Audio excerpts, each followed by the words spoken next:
বিপ্লবী ভগৎ সিং, যিনি ছিলেন ভারতীয় জাতীয়তাবাদী আন্দোলনের একজন অন্যতম এবং শ্রেষ্ঠ পথিকৃৎ। ভগৎ সিং ইউরোপের জাতীয়তাবাদী আন্দোলনের ইতিহাস নিয়ে পড়াশোনা করেন এবং ধীরে ধীরে কমিউনিজমের প্রতি আকৃষ্ট হয়ে পড়েন। তিনি কৈশোর বয়স থেকেই ভারতের বৈপ্লবিক আন্দোলনের অংশ হয়ে ওঠেন। ভারতীয় জাতীয়তাবাদী আন্দোলনের বিশিষ্ট এবং প্রবীণ নেতা লালা লাজপত রায়কে হত্যা করার প্রতিশোধ স্বরূপ তিনি ব্রিটিশ পুলিশ সুপারিনটেন্ডেন্ট স্যান্ডার্সকে হত্যা করেন এবং বিচারে তার ফাঁসি হয়।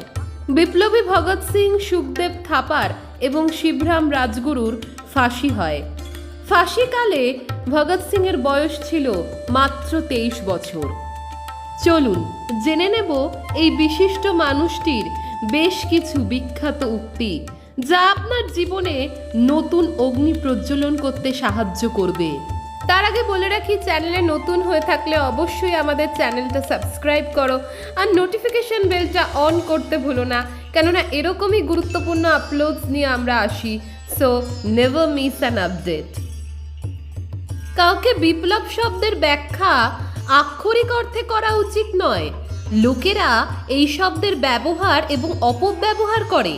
তাদের লাভের হিসেবে এটিকে পৃথক পৃথক অর্থ এবং অভিপ্রায় দেওয়া যায়।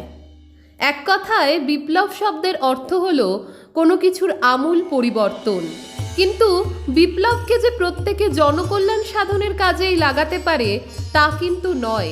কেউ কেউ বিপ্লব শব্দটাকে ইতিবাচক অর্থে ব্যবহার করে, আবার কেউ নেতিবাচক অর্থেও ব্যবহার করে থাকে।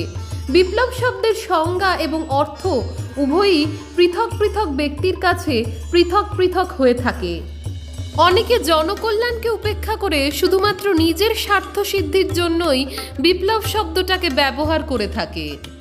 মানুষ তখনই কিছু করে যখন সে তার কাজটি করা উচিত কিনা তা বিবেচনা করে।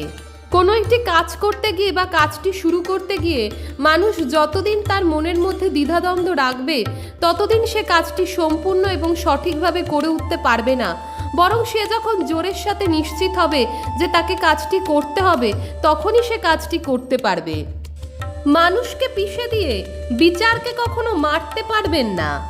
এই পৃথিবীতে অত্যাচার, অনাচার, খুন, ধর্ষণের মতো যতই অপরাধ ঘটুক না কেন, অপরাধীর একদিন শাস্তি হবেই। সত্য পথে চলা, সৎ পথে চলা, মানুষকে যতই সরিয়ে দেয়া হোক না কেন, কোনো একটা ঘটনাকে যতই ধামাচাপা দেওয়ার চেষ্টা হোক না কেন, বিচার একদিন হবেই। সেই মানুষকে সরিয়ে দিলেও বাকি মানুষেরা গর্জে উঠবে এবং অপরাধীর শাস্তি হবে এবং নিরপরাধ ব্যক্তি অবশ্যই একদিন বিচার পাবে, যেটা আজকের দিনে অত্যন্ত প্রাসঙ্গিক। কেননা পাপ কখনো চাপা থাকে না। আইনের পবিত্রতা ততক্ষণ অবধি বজায় থাকতে পারে যতক্ষণ অবধি সেটি লোকের ইচ্ছার অভিব্যক্তি করে। শুধুমাত্র আইন প্রণয়ন করাই যথার্থ নয়। যে আইন হিতে বিপরীত করে, জনকল্যাণ সাধন করতে গিয়ে উল্টে জনগণের অপকার ছাড়া আর কিছুই হয় না, সেই আইন তৎক্ষণাৎ পরিবর্তন করা অত্যন্ত জরুরি। প্রেম সর্বদা মানুষের চরিত্রকে উন্নীত করে, তাকে কখনো নিচে নামায় না। প্রেম বা ভালোবাসা হলো এমনই একটি জিনিস যা মানুষের মনকে আরো সুন্দর করতে সাহায্য করে, মানুষের চরিত্রকে আরো সুগঠিত করে।